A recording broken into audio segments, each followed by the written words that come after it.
महाराष्ट्र में चुनाव के नतीजे आने के बाद सीएम कौन होगा, इसे तय करने में लंबा वक्त लगा। खैर, सीएम का नाम तय हुआ, फिर मंत्रिमंडल का गठन हुआ।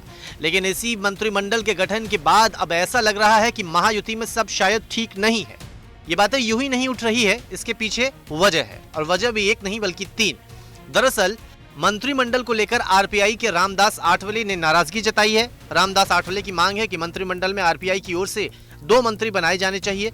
नई कैबिनेट में शामिल नहीं किए जाने से छगन भुजबल भी नाराज हैं। एकनाथ शिंदे की पार्टी के विधायक नरेंद्र भोंडेकर ने मंत्री पद न मिलने पर नाराजगी जाहिर की और उन्होंने शिवसेना के उपनेता और विदर्भ संयोजक के पद से इस्तीफा तक दे दिया।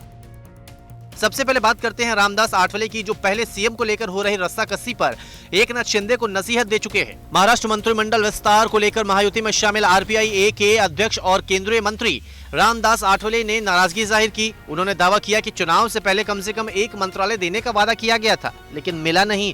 यहाँ तक कि शपथ ग्रहण समारोह का निमंत्रण भी नहीं मिला।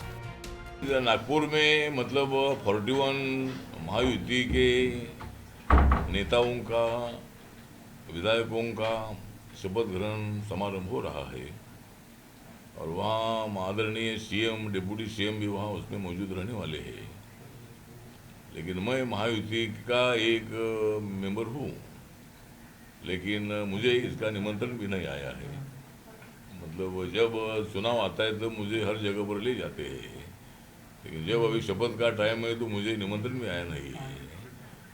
और उसके बाद जिस तरह रिपब्लिकन पार्टी का एक अच्छा प्रदर्शन इलेक्शन में रहा, विधानसभा के इलेक्शन में जो बुद्धिस्ट समाज है, अम्बेडकरी समाज है, दलित समाज है, बड़ी संख्या में महायुति के साथ रहा।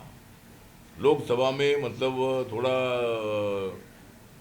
जो हमारा तो समाज था, ये अपोजिशन के संविधान बदलेगा इसी तरह के प्रचार के कारण तो दलित समाज में थोड़ा गलतफहमी थी। लेकिन हमने पूरे समाज को समझाने का काम किया कि बाबा साहब का संविधान कोई बदल नहीं सकते हैं। बाबा साहब अम्बेडकर जी का संविधान सबके लिए है, हिंदू हो, मुसलमान हो, सिख हो, ईसाई हो, जैन हो, बुद्धिस्ट हो, सबके लिए संविधान है। तो फिर इस चुनाव में मतलब विधानसभा के चुनाव में पूरा अम्बेडकर समाज, बुद्धिस्ट समाज, दलित समाज बड़ी संख्या में महायुति के साथ रहा। लाडली बहना का तो फायदा हमको हुआ ही हुआ, लेकिन लोकसभा का अनुभव इस इलेक्शन में आया नहीं। ये वोट इतना प्लस हो गया कि महायुति को 237 सीटें मिली और महाविकास आघाड़ी को खाली 46 सीटें मिली। तो ये महाविकास आघाड़ी की बहुत बड़ा मतलब उनका पराभव है। और इसी तरह मतलब लेकिन कई दिनों से रिपब्लिकन पार्टी को लोकसभा में भी टिकट एक भी जगह नहीं दी थी, विधानसभा में एक भी जगह नहीं दी। लेकिन आदरणीय देवेंद्र फडणवीस साहब से 8-10 बार हमारी बातचीत हुई और उन्होंने एक एमएलसी देने का वादा किया था और एक मंत्री पद देने का वादा किया था। लेकिन अभी जो मंत्रिमंडल विस्तार हो रहा है, इसमें रिपब्लिकन पार्टी का चेहरा नहीं दिख रहा है। 2.5 साल भी सरकार रही, उसमें भी रिपब्लिकन पार्टी का कोई भी मंत्री नहीं था। मुझे लगता है कि मेरे साथ गांव-गांव में मेरे पार्टी में लोग हैं, तो उनको कैसा मुंह दिखाओ, ये मेरे सामने सवाल है। जरूर माननीय मोदी साहब ने मुझे केंद्र में मंत्री पद पर मतलब बिठाया है, मुझे मंत्री पद दिया है। जिस कार्यकर्ताओं ने मुझे मंत्री पद तक पहुंचा है, उनको भी मतलब सत्ता की भागीदारी मिलनी चाहिए।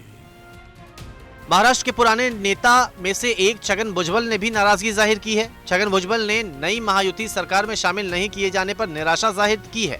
साथ ही कहा है कि निर्वाचन क्षेत्र के लोगों से बात करेंगे और भविष्य की राह तय करेंगे। अब देखिए, मैं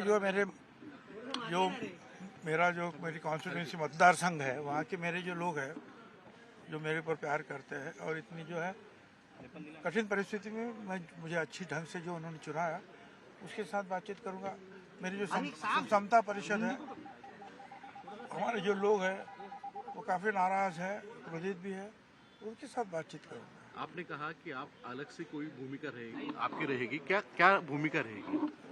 कुछ भी अभी लोगों के साथ मैं बातचीत करूँगा, मेरा जो भूमिका लेनी है लेंगे। ये सब नेताओं का कहना है कि ओबीसी पर ये अन्याय है। मुझे ये तो नहीं बोलना, जो है लोग बोल रहे हैं वो ठीक है।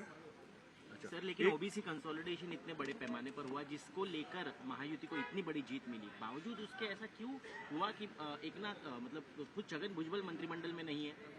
अब वो उनको पूछना चाहिए ना क्यों नहीं है, उसके ऊपर वो जवाब देते हैं कि हम उनको जो है राज्यसभा में भेज रहे हैं। महाराष्ट्र में चुनावी नतीजों के 23 दिन के बाद सीएम फडणवीस की कैबिनेट सरकार आखिरकार तैयार तो हो गई।